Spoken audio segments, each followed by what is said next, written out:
It really is amazing. There's an organization, Young Americans Against Socialism, and they're the ones, at least, that pointed this audio out to me on the Twitters. On the Twitters. This is amazing because we've seen so many times these examples, particularly at colleges, where you'd see students complaining about the most minor things, calling them microaggressions, saying they've been triggered and targeted, and they're going into their safe space and their quiet room and all that stuff. And you see articles about it, and it's laughable. But I feel like I've never seen it in action before. And this is not a college. This is the convention for the Democratic Socialists of America. This is the group that Alexandria Ocasio-Cortez is a card-carrying member of. I think two of the squad members are actually card-carrying members. I think, is it Tlaib or Presley? I think it's Presley. Yeah, it's either George Harrison or Ringo of the squad, which is also, we don't know that much about. I don't know that much about it. Like, they did something at some point. But listen to some of this audio and tell me if you can see the future of America encapsulated right here. Quick point of privilege. Quick point of personal privilege. Yes. Guys, first of all, James Jackson, Sacramento, he, him.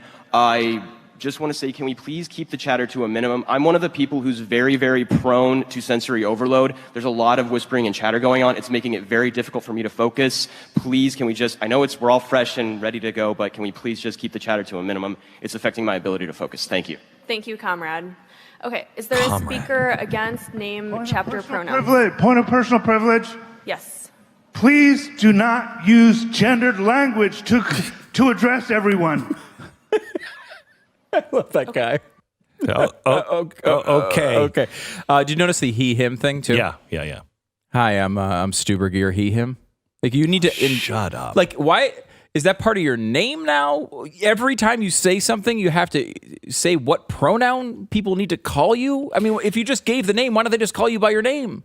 So if you think that some of these people in a real socialist, an actual socialist nation wouldn't end up at the pointy end of a gun, right? You're crazy. Of course. The good thing, though, is that if these people do invade, if we just whisper long enough, they'll all be distracted and they won't be able to continue the invasion. So Morgan Zegers, Morgan is somebody, she's been named a rising star of the New York GOP. Do you want to just call her she, her? If you would. Yeah, okay, thank you. And she actually, a very well-funded state assembly man or him, her. Watch it. Okay. Watch it.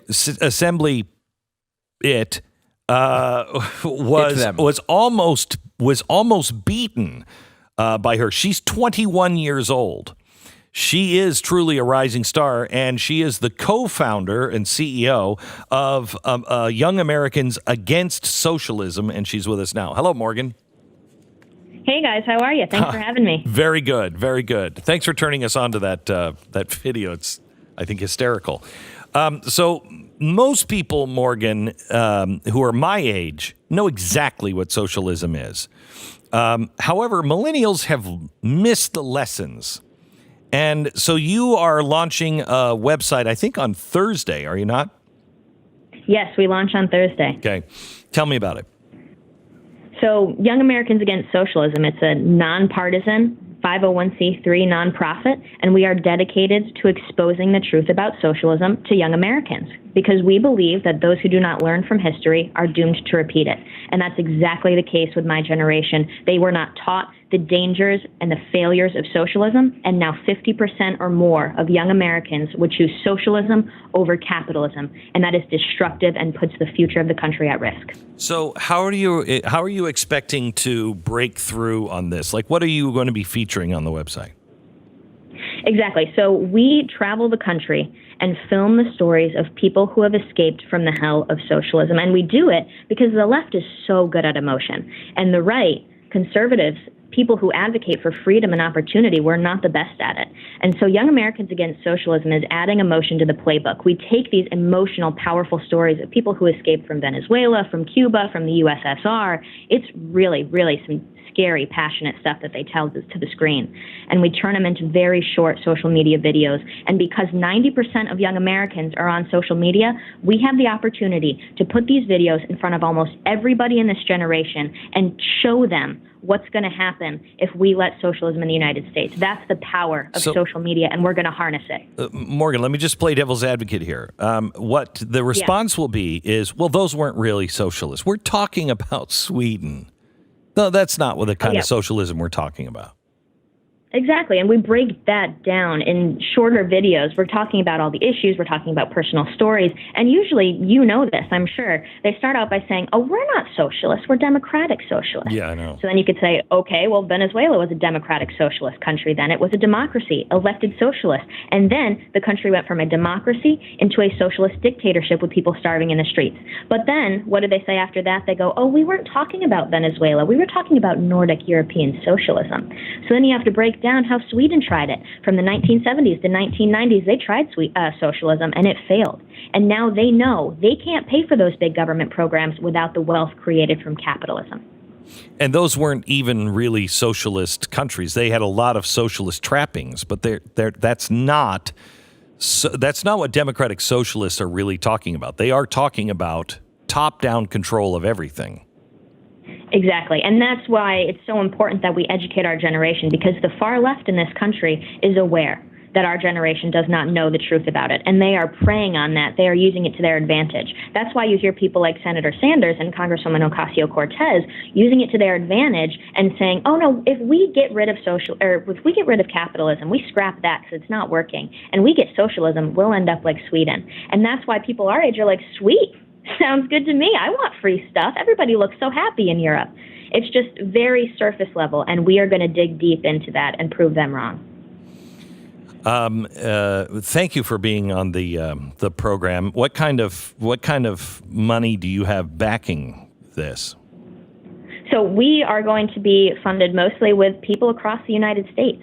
Small dollar donors who care about the future of this country and they want to preserve it. That's why our logo is a torch. It's actually the people who are in the older generations deserve to pass the torch to our generation and know that the future of the country is in good hands. And right now, that's just not the case. And so if anybody is interested in financially supporting us as we make these videos and show our generation the truth before the country turns socialist, please go to our website. It's yaas.org, yaas.org. Do you think that the younger generation, I mean, we've taken these two parties, both Republicans and Democrats, and they're both piles of dog crap, in my opinion. And neither of them are really standing for the Constitution and the free market. If they were, we wouldn't have the problem with the GOP we have now with Obamacare. They would have opened it up for the free market. So we don't even really have a torchbearer on the right in the GOP. Do you believe there's an appetite on the Democratic side? I mean, Elizabeth Warren and Bernie Sanders are number 2 and 3 in the latest polls on what the Democrats are looking for in a president. Do you believe there's an appetite with the Democrats? Well, I think that's where that idea that Twitter isn't real life comes into play. You see a lot of the most radical people on both sides of the aisle come together on social media and rant at each other. But the most important thing to remember is that not a lot of people are paying attention to this, and they could be easily tricked by the far left. That's why we come in. We're not going to convince people who are passionate Che Guevara T-shirt wearers. We're probably not going to convince them. I mean, those people wear them to pride parades. It's crazy. And Che Guevara killed gay people and put them into prison work camps. So that they're kind of lost. But we are going to find the average Americans who could easily be tricked by seeing AOC talking on Twitter about how capitalism isn't fair and how our lives would be better if we were like Europe. That's the kind of audience that we are targeting. And we have major potential to reach them and show them that opportunity, freedom, capitalism has led to more opportunity for anybody in the world than socialism ever will. Well, we will help you in any way we can with your launch on Thursday at yaas.org, Young Americans Against Socialism. And I urge anybody in the audience, if you are looking to put your money in a place where you can fight for freedom, we must reach the millennials and those below the millennials. We cannot afford to lose another generation like we've lost the millennials. They must be educated on socialism, and the best ones to reach them are the people in their own age group. And that's what Morgan has put together. So please check it out. And if you have the money that you can help them at yaas.org. Thank you so much, Morgan. Appreciate it. Thank you so much. You Thanks bet. for the support. You bet. God bless.